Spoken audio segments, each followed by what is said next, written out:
Disolver temporalmente el Congreso de la República. También las plagio es copia. ¿Copia dice? Es terrible, cara. Qué hombre visionario ese cojudo. Sí me declaro inocente, totalmente inocente. Hola amigos, ¿cómo están? Bienvenidos una vez más a Rajes del Oficio. Mi nombre es Armando y los estaré acompañando en las entrevistas regulares de los martes, jueves y sábados con Fabricio, ya que Pedro se encuentra de vacaciones por 2 semanas.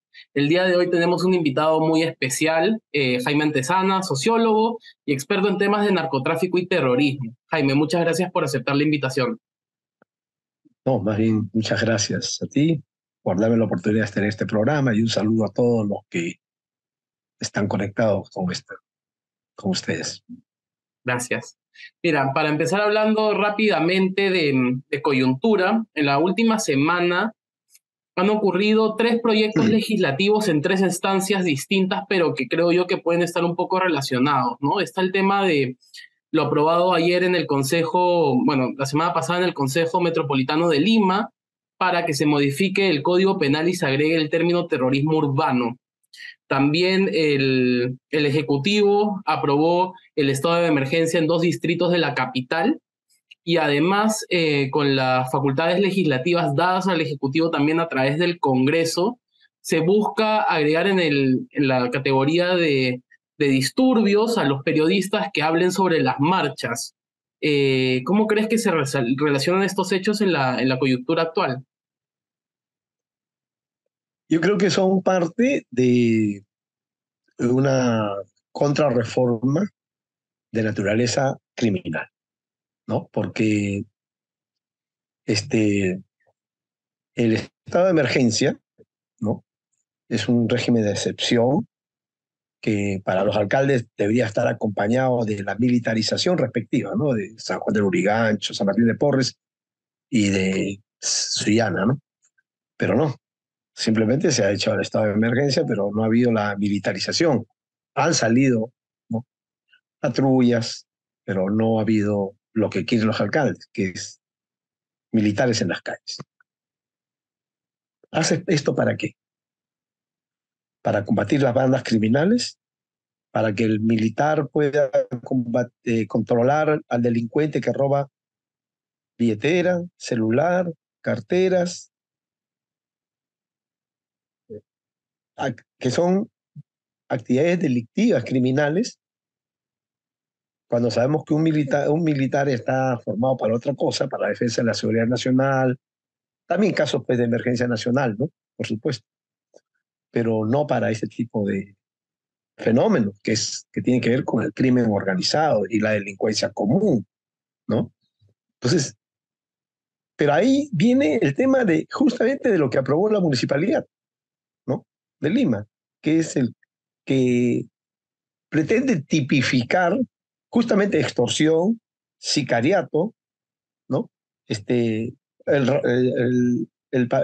desenvolvimiento de los raqueteros, ¿no?, el secuestro, la delincuencia común, que es el robo, un hurto normal que hay en las calles, ¿no?, como terrorismo urbano.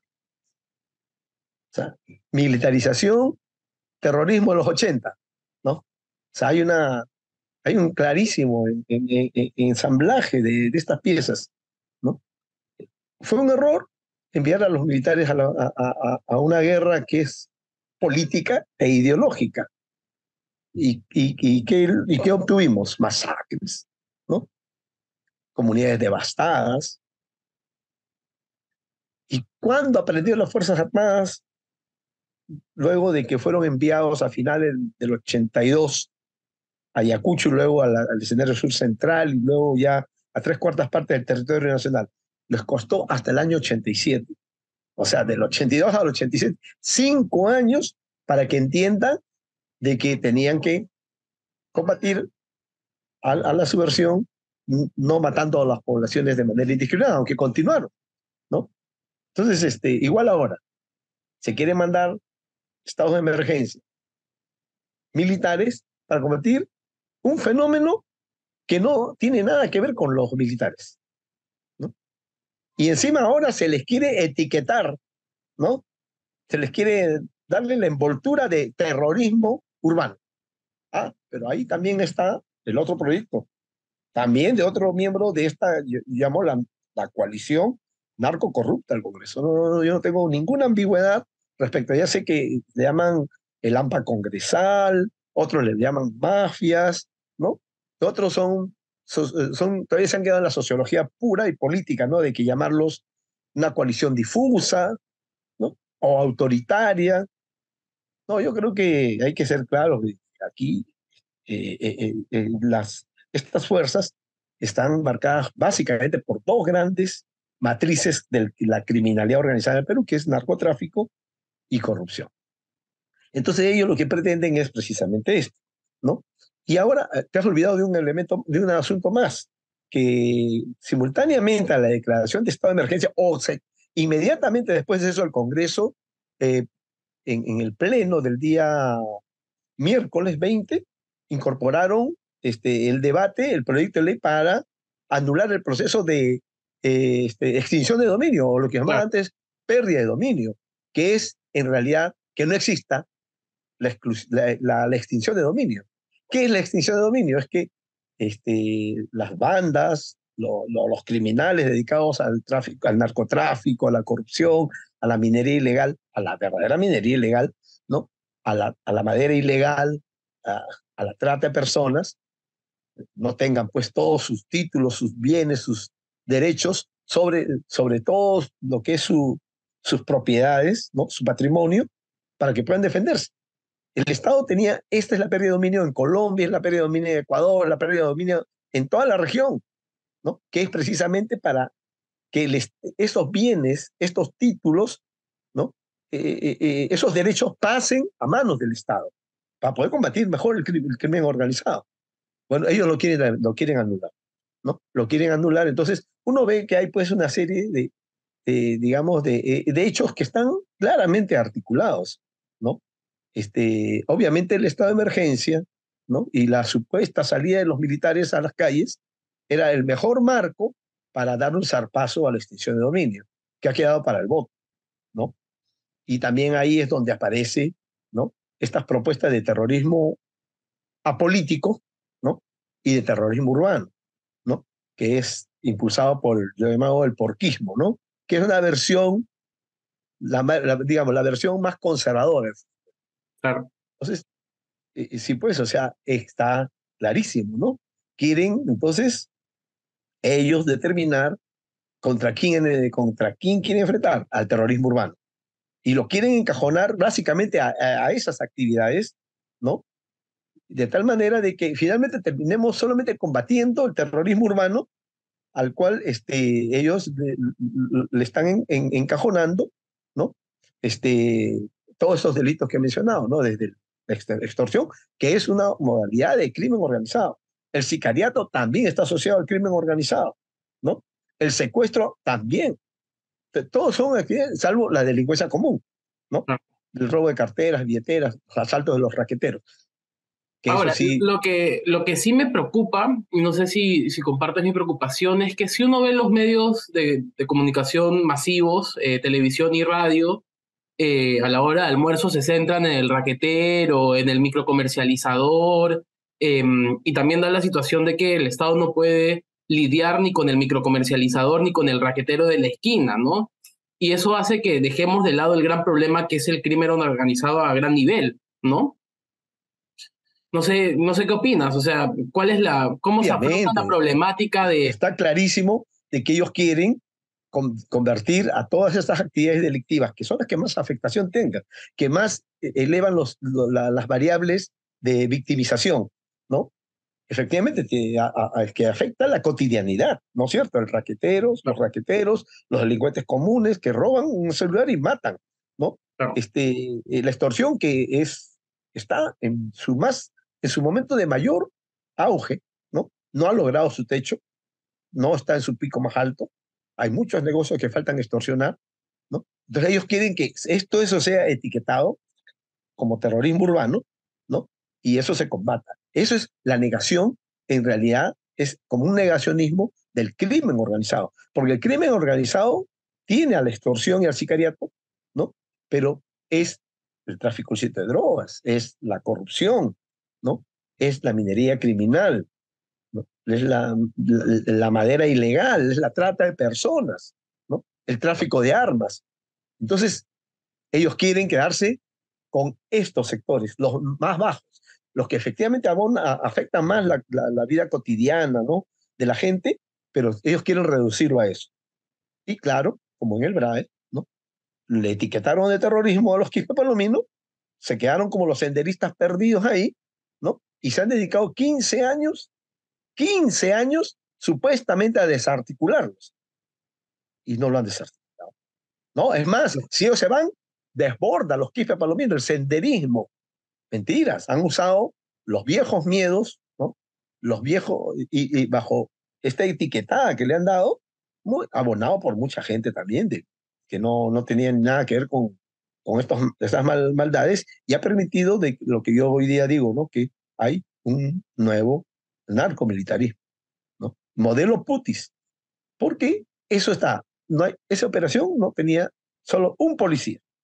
Para No poner tenía- a las personas que nos ven, Jaime, en contexto, ¿qué pasó en Putis hace un par de semanas? Lo que pasó ahí es que los militares, ¿no? Que no están facultados para el combate antidrogas, esa responsabilidad es constitucionalmente asignada a la policía, ¿no? Organizaron un operativo en Putis, teniendo la información de la inteligencia del ejército, ¿no? O del SEBRAE, y organizaron esto con un solo policía, sin fiscal, y lo llamaron acciones de control territorial. O sea, no era una operación antidrogas, porque no lo era, pues, ¿no?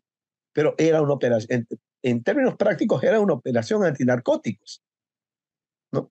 Sin embargo, entonces, lo que ocurre es que primero se enfrentan a los mochileros, ¿no? A los nachos, a los que daban la seguridad ya no es una, no es dos, sino al parecer ha sido 3 camionetas, ¿no? Parece que la tercera ha sido también de vigilancia, así como la moto lineal que va adelante, de liebre, que hace papel de el tema de seguridad, la camioneta atrás también hacía ese papel. Y las 2 camionetas, una roja y otra, venían con 25 sacos de droga. Bueno, a esta le interviene, ¿no? Y ahí es donde abaten a 2 narcos. Las drogas aparentemente lo habrían trasladado a una camioneta plomiza tirando para negra, ¿no? Y es esta, minutos después de haber arrancado su viaje en dirección a Huanta, que es emboscada en el puentecito, un puente de un riachuelo en Orjohuasi, en la jurisdicción de Putis, una zona altoandina de Huanta, ¿no? Y la ruta que conecta Yochegua con Ayacucho, ¿no? Y la salida de la droga hacia Ayacucho o hacia Huancavelica. Entonces ahí es donde ocurre la emboscada. ¿Por quién? Yo me ratifico en que esto ha sido hecho por una columna del clan de los hermanos Quispe Palomino, o sea, del narco José, porque hay que decirlo claramente, ya no hay que darle concesiones a aquellos que quieren seguir llamando esto remanentes senderos, ¿no? La era del remanente sendero acabó exactamente el 14 de julio del año 93, cuando es capturado Feliciano, pero es capturado por el apoyo que le dio Raúl, el hermano de José, a la operación que dirigió el general Fulquier. Bien, perfecto, está bien, pero de esa manera los hermanos Quispe Palomino se sacaron del camino a Feliciano y ellos quedaron a manos de todo esto. Es ahí donde va a empezar la transición, el proceso de reconversión hacia la vinculación total y plena al narcotráfico, ¿no?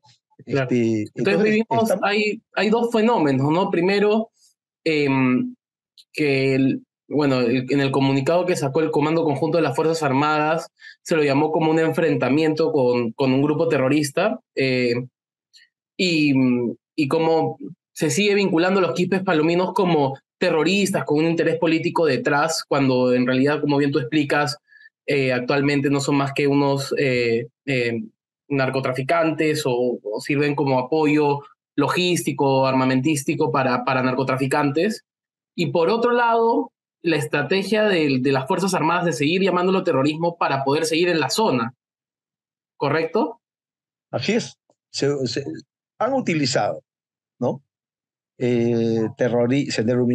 Senderistas, terroristas, narcoterroristas, que al final termina siendo, no es, pero lo han utilizado como sinónimo de terrorismo, de senderismo, de remanente sendero, o una facción de sendero, ¿no? ¿Para qué? Para estar ahí, en el área. 15 años. Marzo del 2008 a marzo del año de este año, 15 años y meses, ¿no? Y no ha desaparecido, ¿no? ¿Cuánto se ha gastado el Estado peruano? Habría que hacer un estudio, ¿no? Pero lo cierto es que se ha utilizado el pretexto, ¿no? Esta etiquetada que le han puesto a esta organización como senderista para permanecer 15 años, ¿no? Y obviamente, como ocurre en cualquier parte, donde los militares tienen el control de una zona, porque está en estado de emergencia, que se va renovando permanentemente cada vez que acaba, entonces ellos tienen la sartén por el mango, y ellos son los que hacen y deshacen en el MRAE, ¿no? Con el pretexto de la lucha contra el terrorismo, de pronto aparecen haciendo labores de control antinarcóticos, cuando están facultados sí para colaborar, pero no para organizar, para diseñar, planificar, ejecutar una operación antidrogas, con el rótulo de acciones de control territorial, ¿no? Y si no ocurrían los dos Nachos muertos antes y la emboscada después, secuencialmente, no habríamos sabido nada de estos 500 o 600 kilos de clorhidrato de cocaína. Claro. ¿No? O sea, ¿cuántos hechos de este tipo están ocurriendo? Yo sostengo, y esto lo sostuve el 2012, el 2014, de que estaba cuajando un narcomilitarismo que no involucra a las instituciones militares, ni el ejército, ni la... Claro, ni al la hablar de marina, estos temas no. es importante individualizarlo en personas concretas y... Claro, son una cúpula, ¿no? Una cúpula de militares que están aprovechándose, ¿no? De todo lo que tienen en la mano para organizar ese tipo de cosas que no informan a nadie, ¿no? Solo a ellos mismos. ¿Quién los investiga? Nadie. Mira, la República señaló claramente que no había fiscal, hubo un solo policía y que había droga faltante. Y ahí quedó, ¿no? ¿Por qué no se investiga más? Pues, ¿y por qué no se ahonda en estos detalles? ¿Dónde está la investigación? ¿No? No ha caído el ministro, no ha caído nadie. O sea, esto es, queda claro, pues, ¿no? De que no se choca con los militares, ¿no? Claro, es como el psicosocial o la mezcla de la verdad y la posverdad con el tema de Sendero Luminoso, que hace que pase caleta el tema del importante en nuestro país al día de hoy, que es el narcotráfico y el nivel de influencia que está teniendo ya no solo en el anonimato y en la clandestinidad, sino en esferas de poder, ¿no? Así es. Otra cosa que quería decirte, antes comentaste algo, que se dedica a dar seguridad, protección. Esa es solo una de sus funciones. Porque esta organización entre el 2003 hasta 2009 hacía varias cosas. Tenía cultivo de coca, pozas de maceración, 3 poceros muy importantes tenía la organización de José, ¿no? 3 laboratorios de refinamiento de cocaína operaron en Bidón, que era donde ellos estaban asentados, hasta julio del año 2008, que iba a empezar el operativo Excelencia 777 de 30 de agosto de ese año, ¿no? O sea, Jaime, de senderistas no les queda nada, son narcotraficantes. No, absolutamente nada. Pero algo más, algunos dirán, pero nunca les he encontrado a ellos droga. Es que, ¿y dónde está la plata? Pues la plata la invirtieron en una familia de Ica, 100 millones. Y a esa familia la han lavado con detergente, con lejía, muy bien lavadita, y está libre de todo. A pesar de que el hijo de Víctor Quispe Palomino dijo las veces que fue llevando la plata para entregárselo al hijo de la familia de Ica. Pero todo eso está bien almidonado, lo han pasado pues por lavandería, ¿no? El proceso, y quedaron limpios. ¿Por qué? Porque a los Quispe Palomino se les tenía que ver como senderistas, como terrucos, como militarizado Partido Comunista del Perú, y no como lo que son. Pero algo más. Mucha gente cree que ellos tienen que estar necesariamente en la coca, en el cultivo, en la poza, en el laboratorio. No, eso fue una función. Pero yo creo que la gente tiene que quedar claro algo. Y de acuerdo a eso, proyectar bien lo que significa esta organización dentro del sistema del tráfico de drogas. Desde el año 2003 hasta septiembre del 2009, José estableció un sistema de transporte de la droga. 99 mujeres, adolescentes, jóvenes, sean madres, pero jóvenes, y adultas, ¿no? 99 mujeres con un burro adelante, que era un hombre que encargado por Víctor Quispe Palomino, ¿no? Llevaban entre 1.500 a 1.800 kilos de droga. Bueno, cualquiera dice, bueno, está haciéndole una chamba a una firma. Claro, ahí podría ser entonces que ellos están haciendo una labor de seguridad, de cargachos. No, señor. El testimonio que yo tengo son de 2 de los que hicieron papel de burro, ¿ya? Y ellos 2 dicen que la plata le entregaron a Víctor Quispe Palomino, y uno de ellos me reveló en una entrevista que lo voy a publicar, de que José le mandó a lavarlo, no a lavarlo en un negocio, sino a lavarlo, los billetes, los euros y los dólares, ¿no? A secarlos en el sol, ahí en Bidón, en el corazón de Biscatán, y ponerlos en baldes de aceite SIL, esos grandes de 20 litros, ¿no? La llena la plata, bien ya seca la plata, y lo enterraba. Y José le ponía, no nombre de plata, por supuesto, porque nadie sabía esto, solo sus hombres de confianza, ¿no? Y le ponía harina, nombres de cosas comestibles, o sea, lo camuflaba. Pero solo los chicos de su seguridad sabían perfectamente y es uno de ellos el que me ha contado. Me dijo, toda la plata, 750.000 euros, 800.000 dólares, que le entregaban en mochila en el momento de la entrega de la droga, de la carga, eso iba a José, no a otra firma. No, era para José, ¿no? Y José lo lavaba, lo organizaba bien con los muchachos y lo enterraba en Biscatán, ¿no? 4 veces este muchacho enterró los baldes de aceite SIL bien secos, bien limpiecitos, ¿no? Y esa es la plata de los Y hermanos. según lo que tú has estudiado, Jaime, ¿de qué tamaño es lo que se llama los remanentes de Sendero? O sea, ¿son una organización importante en el BRAEM y en el sistema del narcotráfico peruano? ¿Es más bien un grupo pequeño? ¿Los está usando como cortina de humo? ¿Cuál es su naturaleza al día de hoy? Mira, el año 0 es 99, después de la captura de Feliciano. Eso fue el 14 de julio. En agosto, no sabemos el día, pero fue el mes de agosto en que José fue elegido como el sustituto de Feliciano. Pero el nombre que le asignaron fue dirigente principal, porque no había comité central. Todo el resto es una invención, ¿no? Que hay un comité central, mentira, ¿no? Esos son los voceros de las Fuerzas Armadas, de la policía, que quieren conservar este tema de Sendero Luminoso. Aquella vez, según los testimonios que he recogido, ellos eran con masa cautiva, niños, mujeres adultas, ¿no? Más o menos unos de 900 a 1.000. ¿No? Y la fuerza, entre lo que ellos llaman columnas armadas, ¿no? El tipo de organización guerrillera que querían vender, eran 450 más. Okay. Estamos hablando cercano a la mitad de lo que eran en total, ¿no? Hoy, ¿cuántos son? Hoy son de 160 a 180.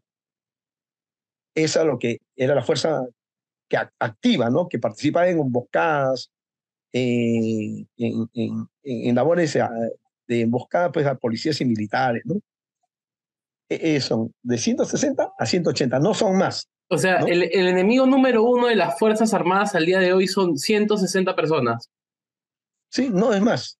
Eso es lo que hemos estimado hasta el 2000, cuando salieron los últimos 8 desertores, estimamos en 360. Ya, estirando la cifra, 180.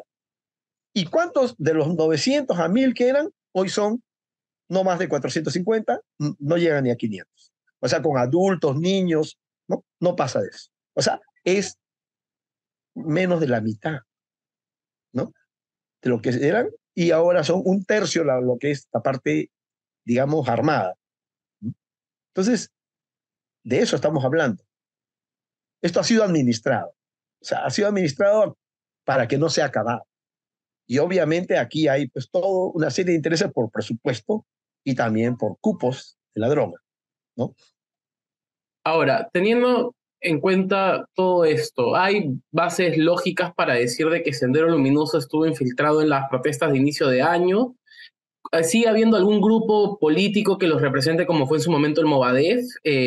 Más con el Sendero original, no tanto con los remanentes o con lo que se llaman los remanentes del día de hoy de los que hemos hablado. Políticamente, ¿cuál es la estructura actual de los aliados, por así decirlo, de lo que fue Sendero Luminoso? Bueno, es que para mí los quispe palominos no pertenecen al Sendero Luminoso. Claro. Entonces, Okay. Ellos no tienen aliados, ¿no? Claro. No hay aliados, ellos nunca crecieron. Desde el 99, de agosto del 99 hasta la fecha, ellos han decrecido, se han reducido. Nunca crecieron, nunca ganaron a nadie. ¿Por qué? Hay que explicarnos eso. Porque el BRAE, desde junio del año 84, luchó contra Sendero Luminoso.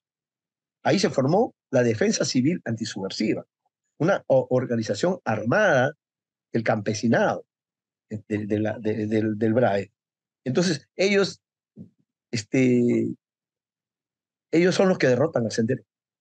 No solo en el BRAE, sino en Ayacucho, en el Sendero Sur Central, en las selvas, en la Sierra Central, y obviamente es un factor muy importante la derrota del Sendero, ¿no?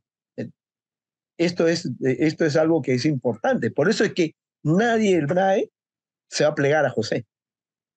Los cocaleros lo ven como una necesidad. ¿Por qué? ¿Por qué les pagan cupos? Claro. Porque con ellos los militares justifican para que no haya erradicación. O sea, siempre tienes que tener en cuenta, si quieres entrar a erradicar, el comportamiento que podría de las columnas de José, de las columnas armadas de José. De todas maneras. ¿Por qué? Porque puede haber una simbiosis, ¿no? Como ellos dicen que desde el año 2002 dijeron vamos a defender la coca, vamos a defender en términos armados la coca, ¿no? Entonces los cocaleros saben que ellos son un aliado, ¿no? Que los tienen ahí en Biscatán. Que hay una erradicación, se junta la experiencia de los viejos miembros de los comités de autodefensa con la de los quispe palominos, pero en defensa de la coca, ¿no? No porque quieran plegarse a la organización de José. José no permite un ingreso más, ¿no? Eso no crece, no va a crecer nunca, salvo que él acepte claramente que es una organización de tipo la FARC o la disidencia FARC, Putumayo, que contrata gente y los mete pagando dinero. No, pero es que ellos les engañan a los muchachos diciendo que ellos están haciendo una revolución y que ahora su pensamiento guía es el presidente chino. Sí, es el ciismo. El ciismo dice que es su guía ideológica actual. O sea, esto es una cosa absolutamente risible, ¿no? Ese es pues el llamado militarizado Partido Comunista del Perú, que lo que quiere vender las Fuerzas Armadas, la discota, el fujimorismo, la ultraderecha, ¿no? Pues que ellos, si ellos creen en eso, que lo sigan creyendo, pero no que nos digan que eso es Sendero, ¿no? Eso ya no es Sendero. Para mí la fecha clave es 14 de julio del año 99, en la que ellos dejan de pertenecer a las dos corrientes que había del senderismo. Claro. Ellos pertenecían a la corriente Proseguir, que lideró oficial. Y ya saliendo un rato de lo que son los remanentes de Sendero hoy dedicados al narcotráfico, a inicios de año en las protestas se habló de que, por ejemplo, el Comité de Autodefensa de Ayacucho tenía vinculación con el Movadef y con movimientos pro Sendero Luminoso, tipo el verdadero, el de los 80. ¿Eso es cierto? ¿En las marchas hubo una vinculación con grupos que vean con buenos ojos a los ideales de Sendero Luminoso? Mira, en la primera etapa, digamos, de diciembre, que arrancó en diciembre, el 7 hasta el 15, luego un retroceso por un repliegue por las fiestas de Navidad y de Año Nuevo, y enero, febrero y parte de marzo, ¿no? En esa etapa de las protestas, ¿no? La vinculación con el senderismo vino por el lado del Movadef, ¿no? De ahí que detienen, capturan a los dirigentes del Frente de Defensa de Ayacucho. O sea, no fue los quispe palominos, ¿no? Ahora, vincular a los comités de autodefensa del BRAE con Movadef. No, lo del BRAE, el comité de autodefensa se creó, presidente, para luchar contra Sendero. Claro. Jamás van a estar vinculados con Movadef, ¿no? Se puede inventar, pero no se puede, o sea, se puede mentir, pero no se puede decir eso. Es imposible, eso es una groseramente. Lo que sí podría decirse de los cocaleros radicales, porque ellos están dispuestos a defender la coca, ¿no? Que sí se pueden unir, como te vuelvo a repetir, en un escenario de erradicación sí puede haber un encuentro, ¿no? En defensa de la coca, de cocaleros, miembros de antiguos del Comité de Autodefensas, con las columnas de José, pero para defender la coca, que es un negocio común que tiene, ¿no? Es un punto común, sí, pero es la coca, es la droga, y sus derivados la droga, pero no es porque estén juntos o porque tengan algún nivel de vinculación política, porque no hay, ¿no? Entonces, en el caso entonces esa primera etapa es con el Movadef. Lo que hubo en la segunda, para el 19 de julio, ya pues ahí se utilizó los videos de la campanada Vilma, la entrevista a José que hizo un medio digital, lamentablemente vinculado al fujimorismo, ¿no? Con un periodista como José Arrieta, quien yo lo conozco, pero hoy está jugando un papel de ese lado, ¿no? A Víctor Tipe, que supuestamente hace una primicia, le entrevistan a José, y Arrieta y Nicolás Lucar en Radio Exitosa lo interpretan a José y le hacen decir que ellos estuvieron apoyando las protestas de diciembre, enero, febrero, ¿no? Y luego sale el audio de Vilma y dice que la tercera marcha, la tercera toma de Lima no sea solamente la toma de Lima, sino de todo el Perú. Entonces lo hacen parecer a ellos como si fueran convocantes de la protesta. Pueblo peruano, las protestas populares del pueblo son justos, porque el Estado y gobierno de turno no los representa ni defiende. Las justas protestas populares son del pueblo. No es protesta de un sector o de varios sectores. Por ello, las luchas populares, a partir del mes de junio del presente año del 2023, que abarque rincón a rincón el país, que el centro ya no sea la toma de Lima, el centro pase a ser la toma del Perú. Por tanto, tomar Lima, tomar las regiones, los departamentos, las provincias, los distritos, los anexos, controlar desde los anexos hasta Lima, el agua, luz, carretera, puentes. El pueblo no pide gran cosa, solamente la renuncia de la traidora arribista, ramplona y asesina del pueblo peruano, Dina Boluarte Segarra, y que se vayan todos del corrupto Congreso peruano, todos los representantes de los tres poderes del Estado, por cómplices y corruptos, por aceptar la intervención militar de los yanquis a nuestro país. Los títeres representantes de la derecha, de los tres poderes del Estado, son lacayos, vendepatrias y genocidas del pueblo peruano.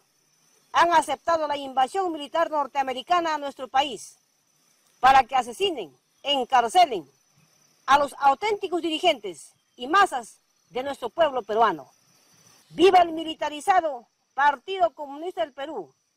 ¡Muerte a los traidores del pueblo peruano, como Dina Boluarte y toda su sarta de individuos asesinos y corruptos!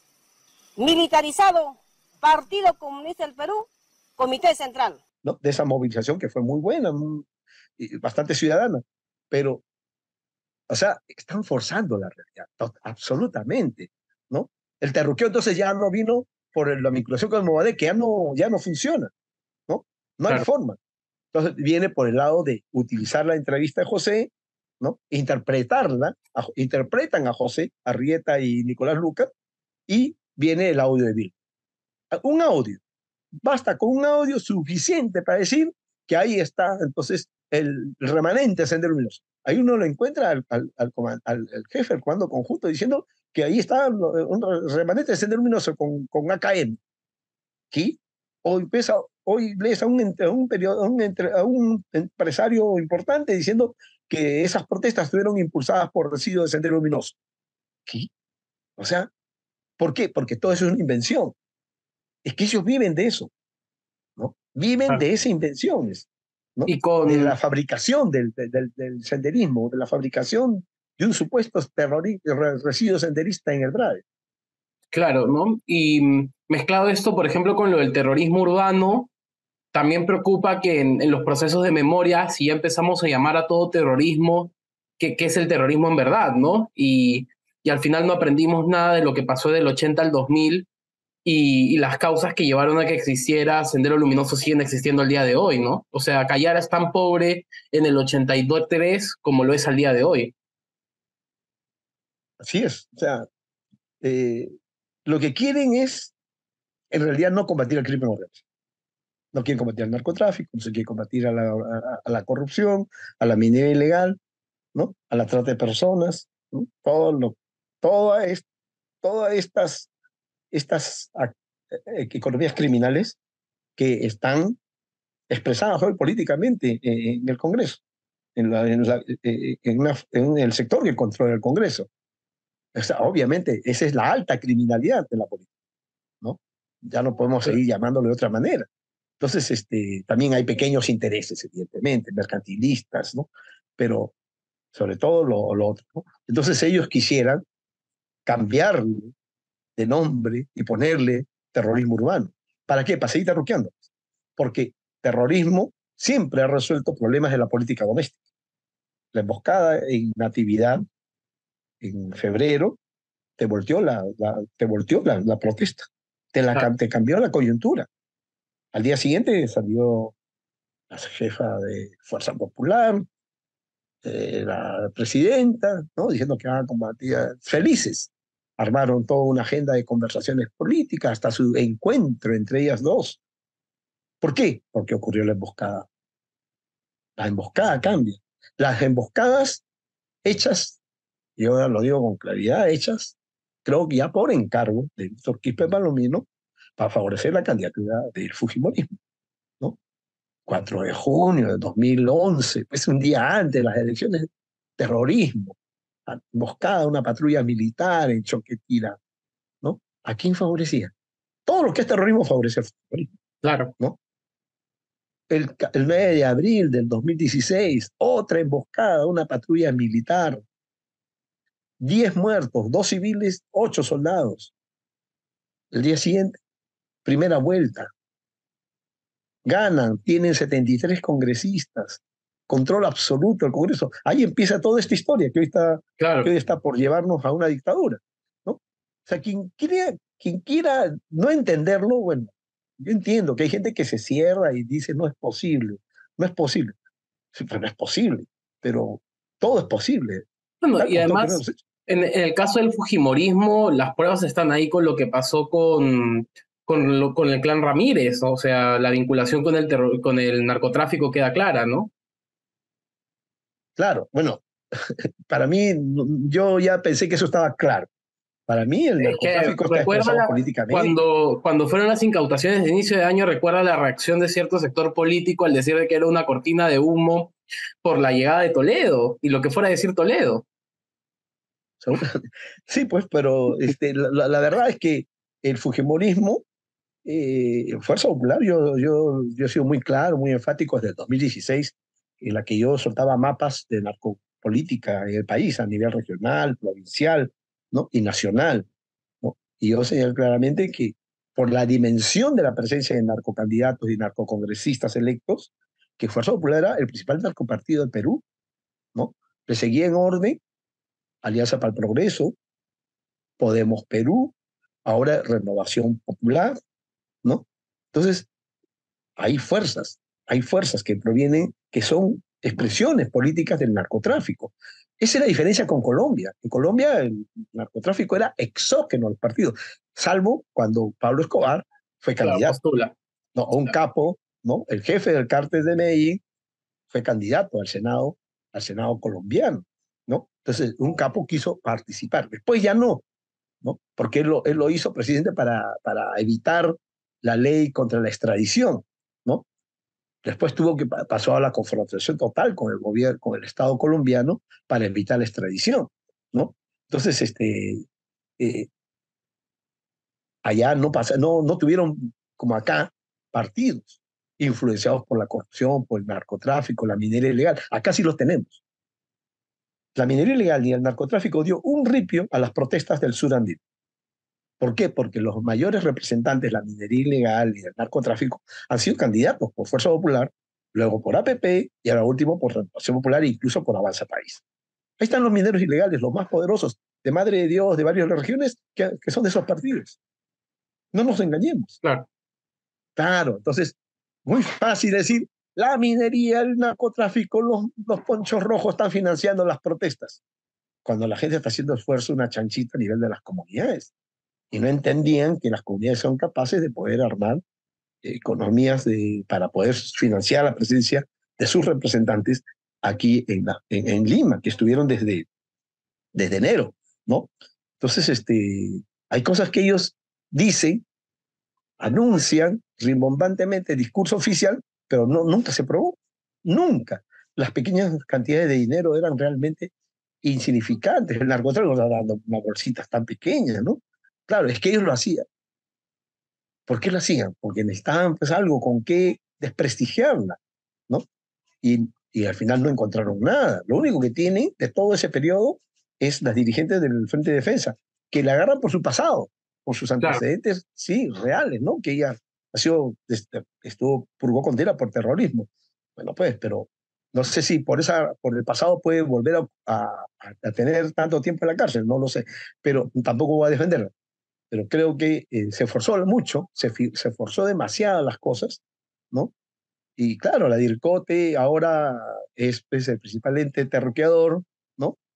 Es lamentable el papel que la DIRCOTE viene haciendo, ¿no? El senderismo y el MRTA fueron derrotados política y militarmente el año 92, con la captura de Polayantes y la captura de Guzmán el año 92. El 97, con el develamiento de la casa del embajador japonés, se acaba la última grupo armado del MRTA, ¿no? Y con la captura de Feliciano se acaba con la corriente Proseguir, que surgió en el año 93 cuando Guzmán leyó cartas solicitando conversaciones por un acuerdo de paz con el expresidente del dictador Fujimori, ¿no? Ahí se acabó. No hay senderismo, lo que hay es un terruqueo sin terrorismo, ¿no? Eso es lo que yo vengo sosteniendo claramente, no hay. ¿Dónde está?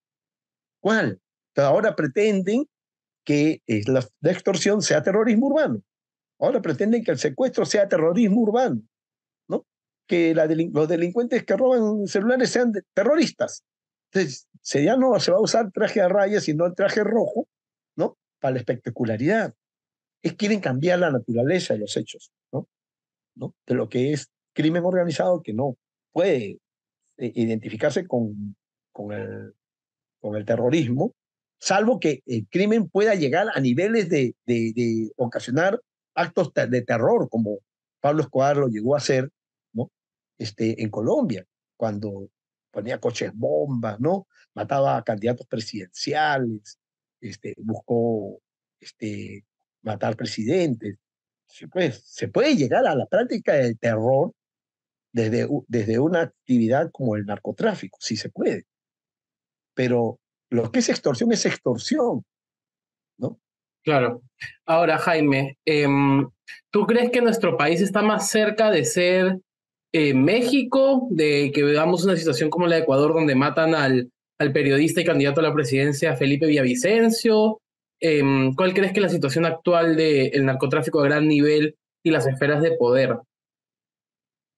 Mira, el Perú tiene un camino propio. Yo en algún momento hablé de mexicanización, colombianización, ¿no? No creo que vayamos por el camino a la mexicana, que es carteles muy poderosos como Sinaloa, Nueva Generación Jalisco Nueva Generación, o el Golfo, que son los tres carteles más importantes hoy en día en México. Dos de ellos operan acá, ¿no? Sinaloa y Jalisco Nueva Generación. También en Ecuador, también en Colombia, también en Bolivia, ¿no? O sea, ellos son grandes carteles internacionales de la cocaína, ¿no? Es difícil creer que esto, estos carteles puedan estar en un solo país, ¿no? Porque les interesa la cocaína de los tres países, ¿no? Claro. Entonces, es muy difícil encasillar esto dentro del concepto de terrorismo urbano, ¿no? No quieren ellos eso, pero sí quieren que los demás delitos menores que afectan más la vida cotidiana sean etiquetados con concepto de terrorismo urbano. Pero dejan de lado el crimen organizado. Por ejemplo, en el Putumayo, ¿no? Está los Sinaloas, que es una filial del cártel de Sinaloa, está la disidencia ex-FARC, ¿no? Y está también el ELN, ¿no? ¿Cómo vas a llamar eso terrorismo? No, si están dedicados absolutamente al narcotráfico, como los Quispe Palomino. Claro. Son exactamente como los Quispe Palomino. Lo que pasa es que ahí en Colombia, menos mal, la derecha no es tan bruta como la de acá, ¿no? Que quiere que todo sea llamado terrorismo. Aunque, yendo a tu pregunta, ¿no? El Perú no va a pasar por ninguno de estos caminos, ni a la mexicana ni a la colombiana, menos por la ecuatoriana. ¿Por qué? Porque acá tiene muchos partidos donde ha logrado cooptarlas o ha logrado construir su propia representación, ¿no? Ha logrado eso. Es lamentable decirlo así. La narcoburguesía ha pasado a ser narcopolítica, ¿no? Ha pasado al mundo de la política y los tenemos ahí, ¿no? La gente no quería aceptar cuando yo lo decía en el año 2011, 2013, 14, 15, 16, ¿no? Sí, pues sonaba como Villavicencio, ¿no? El finado, ¿no? A quien le dieron vuelta presidente por decir que había una mafia política, que es decir, que el cártel de Sinaloa, Jalisco Nueva Generación y la mafia albanesa tenía una alianza con la élite política. Él lo decía claramente, hay una mafia política porque ha logrado ese nivel de alianza, ¿no? Con la política. Bueno, pues acá están metidos hasta los tuétanos y quieren llevarnos a la dictadura, que lo he llamado Estado criminal o narcoestado, ¿no? Si acaban con la Junta Nacional de Justicia, tendrán el control de la RNI y de la OMP y vamos a tener un nuevo fraudismo, un nuevo fraude Claro. en las O sea, elecciones. ¿tú crees que mezclado con los intereses claramente políticos de mantenerse en el poder de la toma de la Junta Nacional de Justicia, también hay un interés de instaurar este régimen del narcoestado y de impunidad, ¿no? Creo que lo están haciendo a pulso, ¿no? Tras cada hecho de toma del Tribunal Constitucional, la Defensoría del Pueblo, la SUNEDO, están estos negocios, ¿no? No son de grupos económicos normales.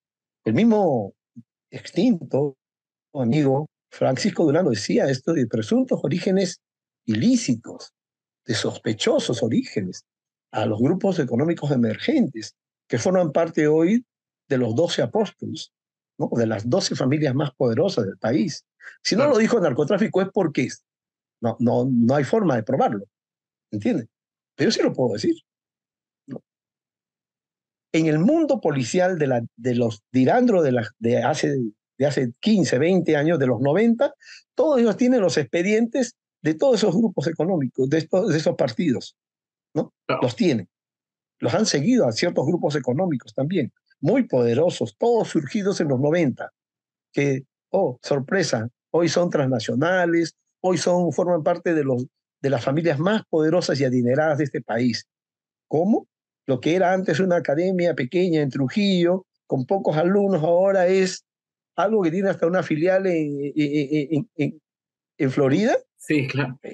No, o sea, al hablar de esto hablamos de los Acuña, los Morales, los Luna, los Ramírez, ¿no? Luna Morales. No solamente ellos, ¿no? Hay también una narcogaseosa, hay la narcoleche, hay que ser claros.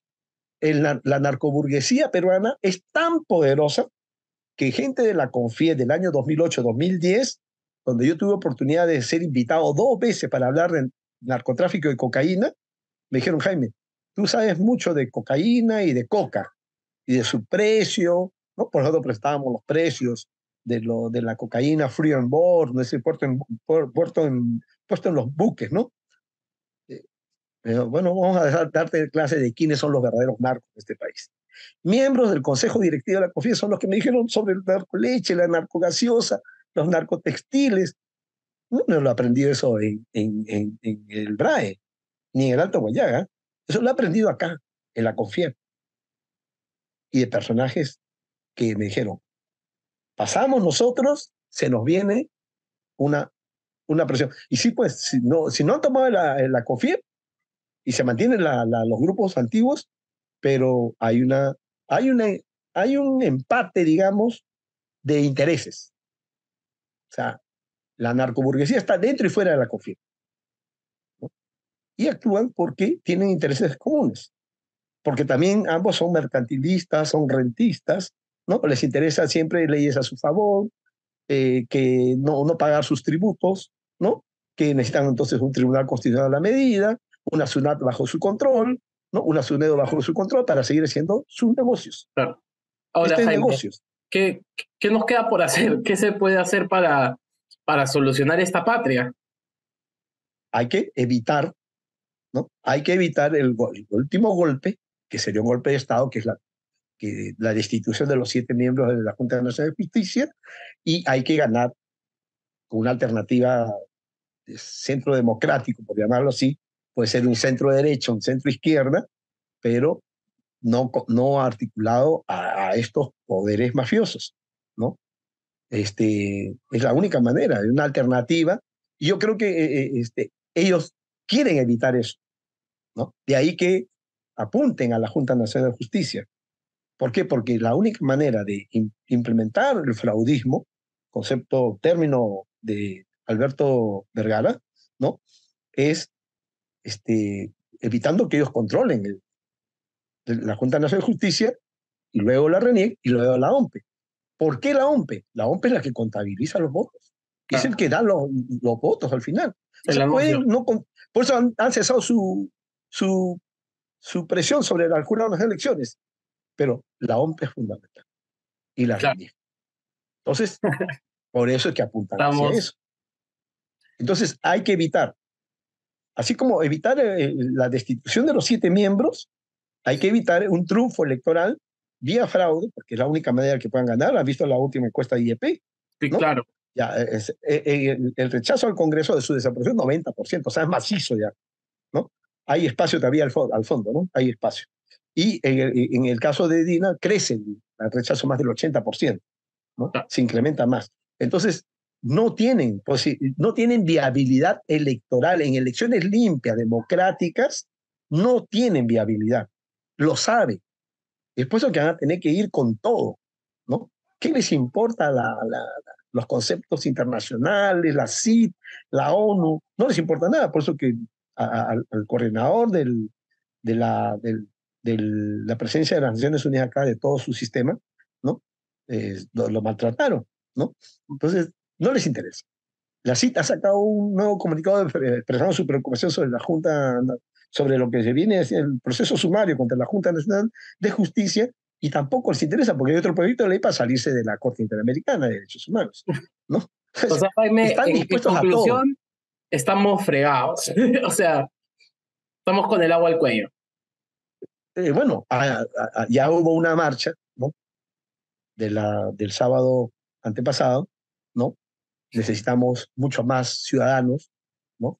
Que salgan a rechazar eso pacíficamente. Así es, tiene que haber un despertar ciudadano.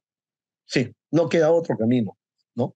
Ese es el camino que queda, el de la ciudadanía y su reacción frente a esto que está a punto de ser una dictadura en términos ya estrictos, ¿no? Porque hasta ahora hay mucha gente que dice que todavía no, sí, por supuesto, todavía no, porque falta la Junta Nacional de Justicia, pero después de eso, el último bastión de lo que llamamos los equilibrios de poderes, ¿no? Aunque ya casi no hay equilibrio, ¿no? Porque el Ejecutivo tiene el Congreso. El Poder Judicial todavía tiene algunas voces disidentes, ¿no? Discordantes. la del presidente del Poder Judicial, señalando de que se dejan llevar por chismes. Claro, no, eso es fuertísimo. Pero controlando la Junta Nacional de Justicia, consolidarán el control del Ministerio Público y del sistema de justicia en general, es decir, del Poder Judicial y del sistema electoral, ¿no? Entonces eso sería lo más grave que nos puede ocurrir. Sí, totalmente de acuerdo contigo, Jaime. Y bueno, gracias por el programa y por la invitación. La verdad es que ha sido bastante revelador y creo que nos va a ayudar a poner la lupa en una problemática que no teníamos en el radar, creo, muchos al día de hoy. Muchas gracias. Y eso es todo por hoy, amigos. Muchas gracias por acompañarnos. Recuerden darle like, comentar, compartir y suscribirse. Y nada, nos vemos en la próxima. ¡Chao! Gracias.